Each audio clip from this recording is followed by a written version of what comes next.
Thank you, April. Hi, Bashar. And to you, good day. It's a privilege and a pleasure to be here with you. It is an honor for us to communicate with all of you as well. Good, thank you. Speak up and be bold so that all may hear what you have to share. I shall speak up then. Thank you.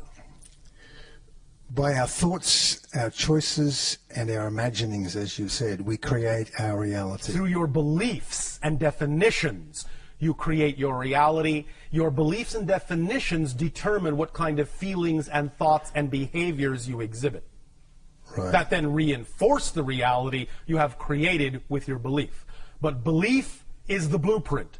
It's the first step. The definition is the key, not just the thought. I know that some people on your planet interchange those concepts and say thoughts create your reality. What they really mean is the basic fundamental belief creates the reality. What you believe is true is what you experience. Then your thoughts will go hand in hand to reinforce that. Good, yes, excellent. And so it's a very individual process, is it not? Yes, but there are collective components to it that you have all agreed to abide by in general. Which are prior agreements as to the structure of the earth and life and so on. Yes. Okay, good, yes. So if I create my reality and it is an individual thing within those agreements, within those prior agreements. Yes. I'm confused about the way in which sometimes you talk about the world that is, as if there's a world out there that we are all sharing.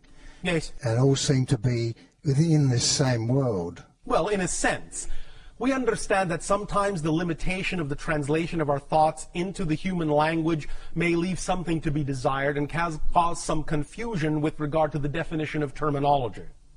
Nevertheless, there is a collective level to the agreement, and there is an individual level to the agreement, in whatever way you choose to experience it, in whatever kind of world experience you choose to believe you're having, which is also created by individual and collective agreement. Does that make more sense? Can you give us some more? The idea, again, is that when we say the world out there, we are simply referring to the idea of the illusion of physical reality. Yes. We know there really isn't a world out there. Yes. It's all happening within your consciousness. Yes. But when we use that term, we are more often than not referring simply to the idea of the experiential reflection, the mirror of physical reality that seems to be outside you. Okay. We simply don't always take the time to explain it in every single detail, assuming that you basically understand the analogy we are making without having to explain every aspect of it. But sometimes it requires a deeper explanation, depending upon the conversation. But fundamentally, we understand that it all takes place within consciousness, that there really is no outside. There really is no out there. But the experience of it is real, even though the thing itself is not. Does that make sense? Yes. So if I believe that the world is going to hell in a handbasket, then I inhabit a world that is going to hell in a handbasket. Then you're in the basket with it, yes. Yes. And if I believe that the world is not going to hell in a handbasket, I live in a world that is thriving and prosperous. Yes. Yes. Now, you have for many thousands of years, in your terms of counting time, in that experience, linearly speaking, agreed to have coexisting varieties of belief systems. Now that you are waking up, more and more, every day, bit by bit, you will start by selective vibrational resonance choices, slowly start to see, bit by bit, only the worlds that are more representative, only experience the realities that are more representative with the vibration of your overall natural choosing, rather than experiencing so many vibrations that are not representative of it. But for a while, and for a long time, in your terms of time, you have been willing to experience many vibrational reality ideas that are not necessarily aligned with your preference. And that will continue for a little while, until such time as you all really hone in on the frequencies of your preference and really start shifting yourselves to realities that are more and more representative and reflective of the vibration of your preference and less representative and reflective of vibrations that are not. Make sense? Yes. And? When you use the term, you are waking up, Yes. it sounds like you're talking to all of us collectively here. Well, generally speaking, because if that were not the case, we probably wouldn't be having this conversation. Okay. But there's a version of me that probably didn't even make this meeting tonight, right? Correct. In some reality, you are not here. Exactly. And so there's... But that's not really you, in that sense. That's him. I understand. Good, thank you. Thank you. One last thing. Yes. One last thing. Yes. If I create my reality, Yes. then I am creating you. Yes. Correct? You are creating your version of me in order to experience me in your reality by collective agreement. Yes. I am not actually in your reality. Your version of me is. Yes. Just as I am creating my version of you. Yes. So in essence, we are both talking to ourselves. Yes. Good. Yes. Thank you. Thank you. Bashar, one of our listeners has this question that kind of fits in with what you're talking about right now. Oh, all right. How synchronous of them. Right. And you'll probably say you've already answered this. Maybe. Maybe not. Maybe not. To what extent am I making up my reality? Sometimes I feel like I'm making it all up and I'm the only one who is really here. Yes. Is that true? Yes. But remember, it's not this or that, it's this and that. You are making it all up and you are doing it in concert with others who are also making it all up. That's the paradox. Each individual completely, utterly, totally makes up their entire reality, and at the same time are doing it in concert with other individual aspects of all that is that are also entirely and absolutely making up their own reality. At the same time, they're doing it in concert with each other. It's this and that, not this or that. Creation is inclusive, not exclusive. Does that make sense? Yeah, it's amazing, that it works like that. Yes. So we're pretty much out of questioners now. Is there anybody left that was supposed to ask a question? That was a question. What's your preference, Bashar? That person may ask a question if they have one. All right, but you must come down here and sit in the chair.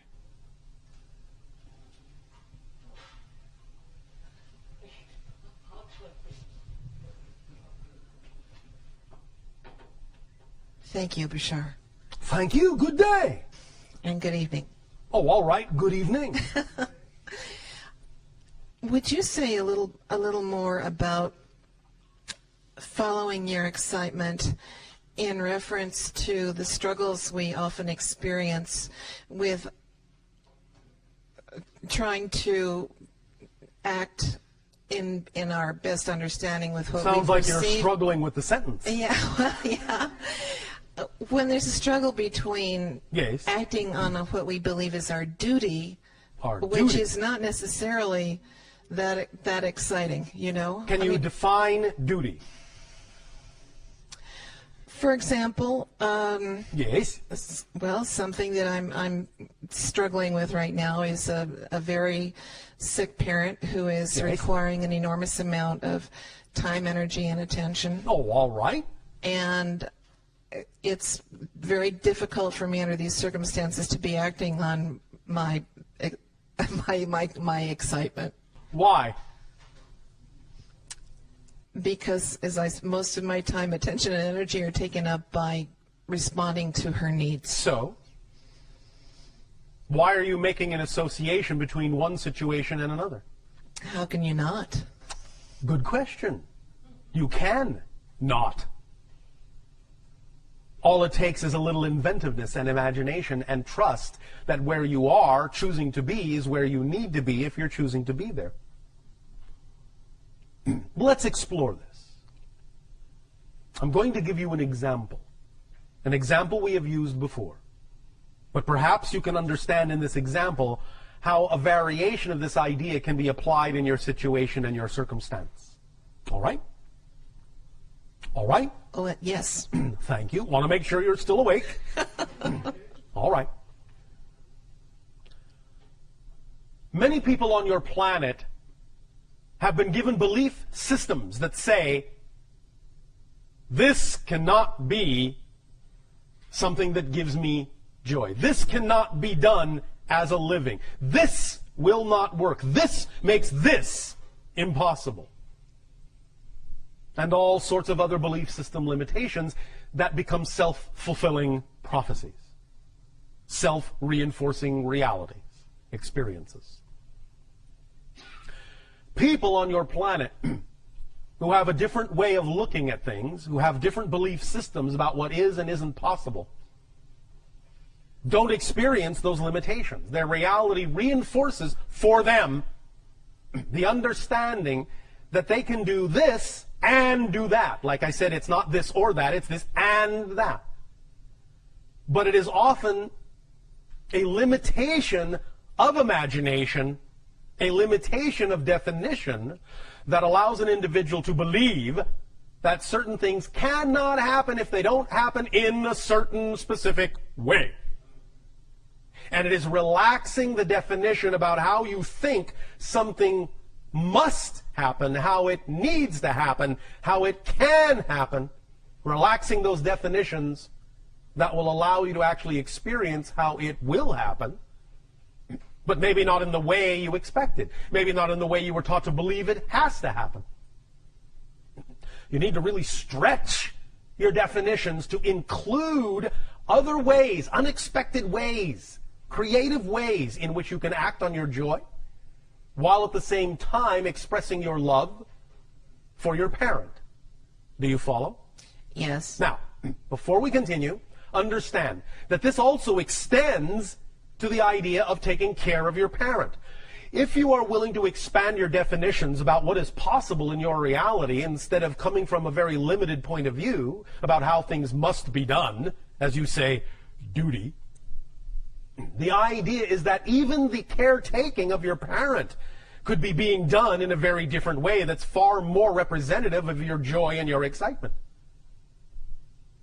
The idea is that you can attract to yourself the things, the people, the places, the things that can aid and assist you in that undertaking that are still representative of your love, of your caretaking, but you don't necessarily have to do it all yourself, and you don't have to assume that you need X, Y, and Z, or that can't happen.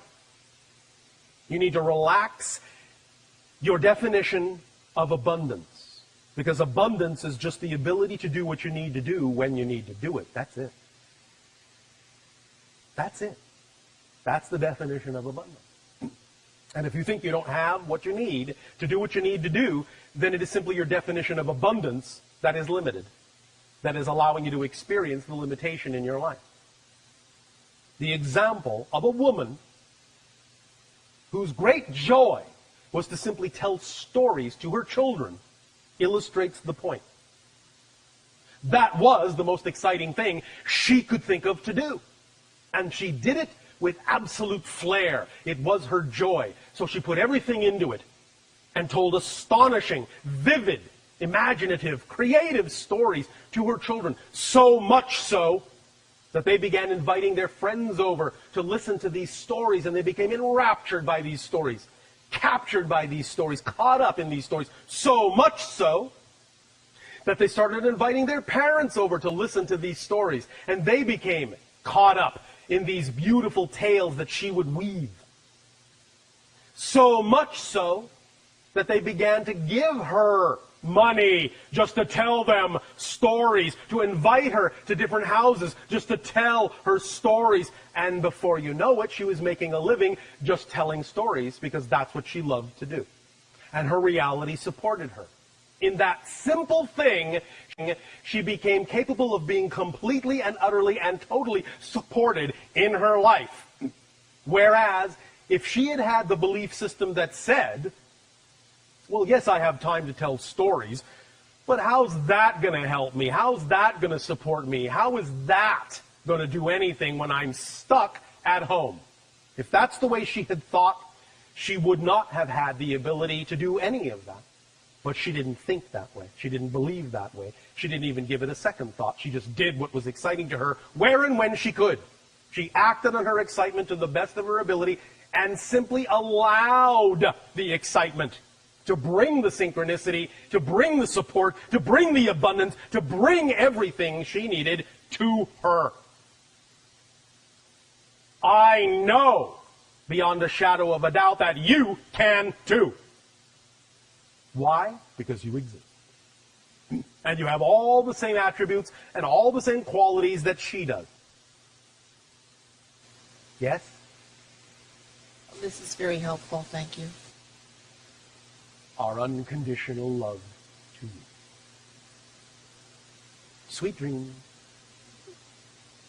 Thank you very much. Thank you. We will extend at this timing to each and every one of you our deepest appreciation for the co-creation of this interaction and the allowance of this transmission.